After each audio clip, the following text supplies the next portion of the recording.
They were saying, oh, he says I'm going to stay here overnight, but actually he stays in a hotel, or he says these are wild animals, but maybe they're not as wild as he says. I mean, it's like the premise of the program really was, oh, am I going to get out of here alive? But you know, you're not going to starve to death because you've got a team around you. Yeah, and at the time, what they then did was added a disclaimer at the front, going, you know, survival situations are presented to Bear, you know, to show you what you do. So it was sort of even clearer that this isn't like, you know, one man on his own, you know, unlikely to make it out, but let's see if he can. You know, we're making a survival entertainment show, and at the time it was hard. In fact, one of our boys the other day found some YouTube clip, and it's of me going across some volcano and super dangerous, and I'm going, you'll be super careful on this.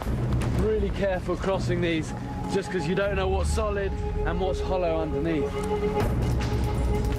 And then somebody's obviously gone back and found this exact place in the middle of this volcano field. It's a rift, and then it turns out the rift ends, and there's just you could just walk. Yeah, so our boys go, look at this one. And you can see in the distance some cars going along the road. I've seen that, it's on TikTok. And I think my response to the boys was, they built that road last year. And, you know, there are a ton of things like that. Some is unfair, some is justifiable. You know, some I look back and made mistakes, but you know what? You got to just try and keep doing your job as well as you can, and where you've made mistakes, own it, and just, you know, that's kind of it, I think, isn't it?